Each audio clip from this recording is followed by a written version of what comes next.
विज्ञान अभ्यासकार पुस्तिका कक्षा 8 के अंतर्गत आज हम इकाई 12 प्रकाश एवं प्रकाशयन के प्रश्नों को हल करेंगे। पहला प्रश्न है, निम्नलिखित प्रश्नों के सही विकल्प छांटिए। कांच के गुटके पर एक प्रकाश की किरण अभिलंब की दिशा में आपतित होती है। अपवर्तित किरण का अभिलंब से कोण क्या होगा? तो यहां पर जो अभिलंब से बनने वाला कोण होगा वो 0 अंश का होगा। और क्यों होगा, आइए जानते हैं इसको।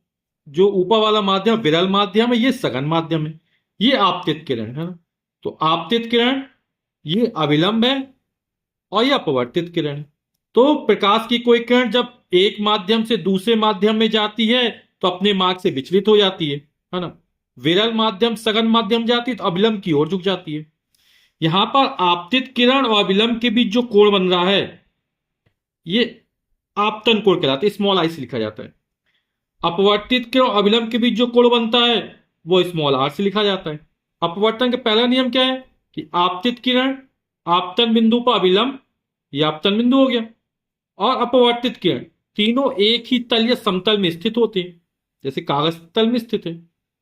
और दूसरा, किसी पारदर्शी माध्यम युग्म के लिए आपतन कोण की जया और अपवर्तन कोण की जया का अनुपात एक नियतांक होता है, यानी sine i upon sine r बराबर नियतांक। इसे स्नेल का नियम भी कहते हैं। अब ये कोण आई है, अब बोला अभिलंबवत आपतन के लिए, यानी ये जो किरण है, ये जो किरण इस तरह आ रही है ना, अभी कोण आई है और इस तरह हो जाएगी और फिर किस तरह हो जाएगी, ये पूरी इस तरह आएगी। तो बनने वाला कोण कितना अंश हो जाएगा? 0 अंश हो जाएगा जब ये वाली किरण ठीक अविलंबत आपतित होगी।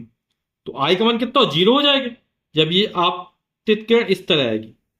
ठीक, तो अविलंब भी वही है, आपतित किरण वही है, तो बनने वाला कोण 0 हो जाएगा। तो साइन आर का मान निकालना है, तो साइन आर बराबर कितना हो जाएगा? नियतांक नीचे आएगा, साइन आई अपॉन नियतांक। आई का मान 0, साइन 0 का मान 0 हो जाएगा, नियतांक कुछ किसी का विभाग करो, है ना। तो 0 में किसी का भाग करो 0 आएगा।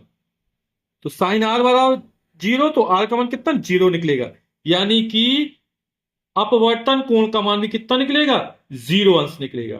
ठीक, अगला लेंस के दोनों पृष्ठ के वक्ता केंद्रों को मिलाने वाली रेखा कहलाती है।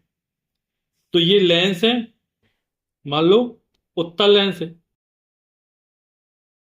एक इस तरह बनेगा, ये केंद्र है।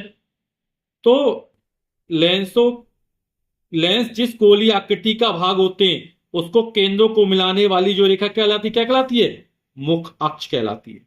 संलग्न चित्र में पी क्यू आर किन किरणों को प्रदर्शित करती है? तो अभी समझ गए, आपतित किरण है, ये अपवर्तित किरण है, और ये जो बाहर निकली ये निर्गत किरण कहलाएगी। ठीक, तो आपतित किरण, अपवर्तित किरण, निर्गत किरण, तो ये वाला ऑप्शन सही हो जाएगा। संलग्न चित्र में पी क्यू आर क्रमशः श्वेत प्रकाश के प्रिज्म द्वारा विभक्त किन रंगों को प्रदर्शित करते हैं? तो पी ये लाल रंग है, जो क्यू होगा वो पीले रंग को प्रदर्शित करता है, और आर जो है वो बैगनी रंग को प्रदर्शित करता है। तो यहां पर ये वाला विकल्प सही हो, लाल पीला बैगनी। प्रश्न का जो है, निम्नलिखित में स्तंभ का को स्तंभ खा से सुमिलित कीजिए। तो सरल सूक्ष्मदर्शी, सरल सूक्ष्मदर्शी में क्या होता है? एक उत्तल लेंस लगा होता है। दूरदर्शी दूर की वस्तु को देखने के काम आता है। और संयुक्त सूक्ष्मदर्शी, इसमें 2 उत्तल लेंस लगे होते हैं या 2 उत्तल लेंस प्रयुक्त होते हैं। प्रश्न का 3 है, दिए गए चित्र में अपवर्तन की घटना प्रदर्शित है। चित्र को देखकर लिखिए कि कौन सा माध्यम सघन है और कौन सा विरल। ये प्रकाश की किरण को सीधा जाना चाहिए इस तरह, यह विलंब की ओर झुक गई, यानी पहला वाला माध्यम विरल होगा, दूसरा वाला माध्यम सघन होगा। क्यों? क्योंकि प्रकाश की किरण जब विरल माध्यम से सघन माध्यम में जाती है तो अविलंब की ओर झुक जाती है। तो माध्यम 1 विरल है, माध्यम 2 सघन है। प्रश्न का 4, दफ्ती की चकती को चित्र के अनुसार रंगिए और चकती के केंद्र पर एक छेद कीजिए। इस छेद को एक लकड़ी की नोक पर इस तरह से लगाइए कि चकती स्वतंत्रता पूर्वक घूम सके। चकती को पंखे की तेज हवा के सामने ले जाने पर जब चकती तेजी से घूमती है तब चकती किस रंग की प्रतीत होती है? सोचिए और इसका कारण लिखिए। तो ये आप प्रयोग करके देखिएगा, ठीक है। इसका उत्तर मैं लिख देता हूं कि जब चकती तेजी से घूमती है तो वर्ण आपस में मिल जाते हैं, रंग जो है आपस में मिल जाते हैं तथा चकती सफेद रंग की प्रतीत होती है। इसका कारण यह है कि चकती के तेजी से घूमने के कारण हमारी आंखों में रंगों को अलग अलग देखने के लिए पर्याप्त समय नहीं मिलता और ये इंपॉर्टेंट शब्द दृष्टि की दृढ़ता के कारण सभी रंग मिलकर सफेद प्रकाश का आभास देते हैं।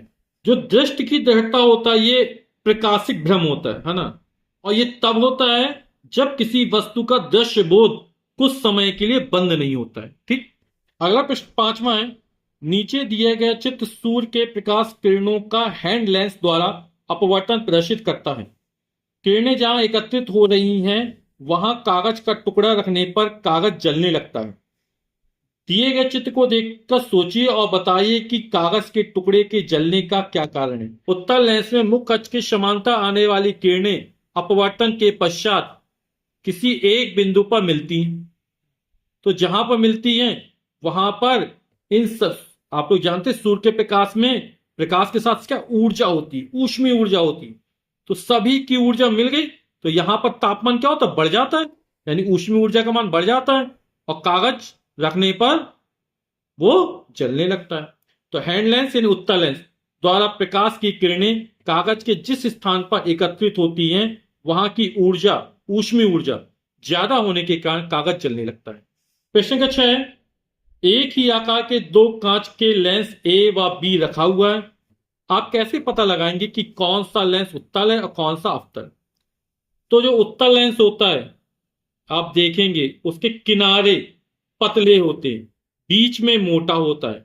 यदि उसको जमीन में रख दें और घुमाए तो तेजी से घूमेगा वो। ठीक, क्योंकि बीच वाला पृष्ठ उभरा हुआ है। अवतल लेंस के किनारे मोटे होते हैं और बीच में क्या होता है, वो पतला होता है। जब इसको घुमाओगे जमीन में रख के तो वो अच्छे से नहीं घूमेगा, जबकि ये बहुत तेजी से घूमता है।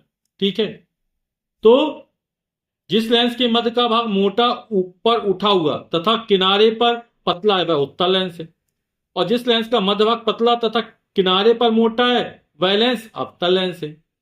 अब यहां पर उत्तल लेंस रखो इसके ऊपर और उत्तल लेंस को ऊपर करो तो जो अक्षर होंगे वो बड़े प्रतीत होंगे। ठीक है, और अवतल लेंस को रखोगे और ऊपर उठाओगे तो जो शब्द लिखे अक्षर ये छोटे नजर आएंगे।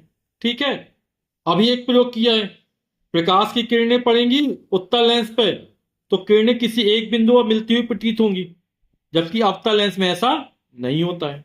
प्रश्न के साथ है, सुरेश ने अपने मित्र रमेश को बताया कि उसे निकट रखी वस्तु स्पष्ट नहीं दिखाई दे रही है।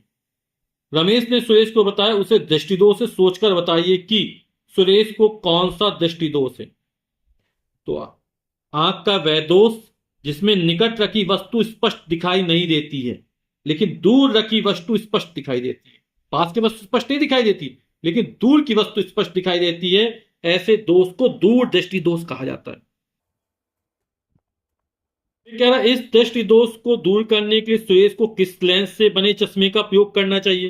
तो जब दूर दृष्टि दोष हो जाता है, पास की वस्तु स्पष्ट नहीं दिखाई देती है, तब हमें उत्तल लेंस का प्रयोग करना चाहिए। तो जो दोष है उसका नाम है दूरदृष्टि दोष और जो लेंस प्रयोग किया जाए वो उत्तल लेंस है। प्रश्न क्या 8 है, दिखाए गए चित्रों में नेत्र दोष को पहचानकर नाम लिखिए और बताइए कि इसका निवारण कैसे होगा। तो यहां पर देख रहे हैं ये समांतर किरणें आ रही तो कहां, रेटिना पर जाके मिलना चाहिए, लेकिन क्या हो रहा है पहले ही मिल रही है, यानी कि क्या हुआ, इस लेंस की जो नेत्र लेंस इसकी फोकस दूरी कम हो गई। और कम क्यों हो गई है, क्योंकि जो नेत्र लेंस है उसकी वक्रता अधिक हो गई है तो फोकस दूरी कम हो गई, यानी जो प्रतिबिंब रेटिना पर बनना चाहिए उसके पहले बन जाता है, यानी कि निकट बन जाता है ना। तो इसलिए इसको दोष का नाम क्या है, निकट दृष्टि दोष, क्योंकि प्रतिबिंब क्या हो गया, निकट बनने लगा। और बोला इसका निवारण कैसे होगा, जब निकट दृष्टि दोष हो जाता है तो उसके निवारण के लिए हमें अवतल लेंस का प्रयोग करना चाहिए। तो दोष का नाम है निकट दृष्टि दोष और इस दोष के निवारण के लिए अवतल लेंस का प्रयोग होगा। अब ये चित्र दिख रहा है ना, प्रतिबिंब कहां, यहां बनना चाहिए, रेटिना पर बनना चाहिए, रेटिना के बाहर बन रहा है, यानी क्या हो गया, फोकस दूरी क्या हो गई, अधिक हो गई। इसमें फोकस दूरी कम हो गई तो फोकस दूरी क्या अधिक हो गई, तो यहां से इसकी दूरी बढ़ गई, यानी कौन सा दोष हो गया, दूरदृष्टि दोष हो गया। यानी इस नेत्र लेंस की वक्रता क्या हुई, कम हो गई। अब इसको यहां पर फोकस कराना है पहले, तो कौन सा लेंस लगाएंगे, उत्तल लेंस लगाएंगे, है ना। तो उत्तल लेंस क्या करेगा, इन प्रकाश किरणों को मोड़ देगा ताकि प्रतिबिंब कहां बन जाए, रेटिना पर बन जाए। तो यहां पर यह बिंदु दूर चला गया, तो इसको बोलते हैं दूरदृष्टि दोष। और इस दोष के निवारण के लिए हमें उत्तल लेंस का प्रयोग करना चाहिए। तो दोष का नाम होगा दूरदृष्टि दोष, और इस दोष के निवारण के लिए उत्तल लेंस का प्रयोग होगा। प्रश्न का 9, निम्नलिखित चित्र में एक श्वेत प्रकाश किरण प्रिज्म से होकर गुजर रही है, उचित रंगों का प्रयोग करके चित्र को पूरा कीजिए। तो यहां पर श्वेत प्रकाश किरण चली, तो कितने रंगों, 7 रंगों में भग जाती है ना, क्योंकि प्रत्येक रंग की चाल क्या होती है, अलग अलग होती है। अब ये बाहर वायु है, अंदर कांच है, तो ये माध्यम सघन है। प्रकाश की कोई किरण जब विरल माध्यम से सघन माध्यम में जाती सीधे जाना चाहिए, अविलंब की ओर झुक जाती है। तो ये अपने 7 रंगों, जिन रंगों में बटी होती है, अपने अवयवी रंगों में क्या होती है, विभक्त हो जाती है। फिर ये सघन माध्यम विरल माध्यम जाएगी, अविलंब से दूर हट जाएगी, तो सब में अविलंब खींचेंगे। तो जब प्रतिबिंब बनाएंगे तो यहां पर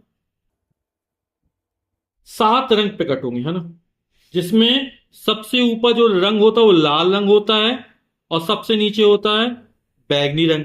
तो VIBGYOR, विबग्योर के अनुसार violet, indigo, blue, green, yellow, orange और रेड। ठीक है, तो आप इस तरह बढ़िया चित्र बना सकते हैं। ये श्वेत प्रकाश की कोई किरण है जो प्रिज्म से गुजरने के बाद अपने अवयवी रंगों में विभक्त हो जाती है। इस घटना को वर्ण विक्षेपण कहते हैं। सबसे नीचे कौन सा रंग होता है, बैगनी रंग होता है, और सबसे ऊपर लाल रंग होता है। ठीक, वीडियो देखने के लिए आप सभी का बहुत बहुत धन्यवाद। Thank you so much.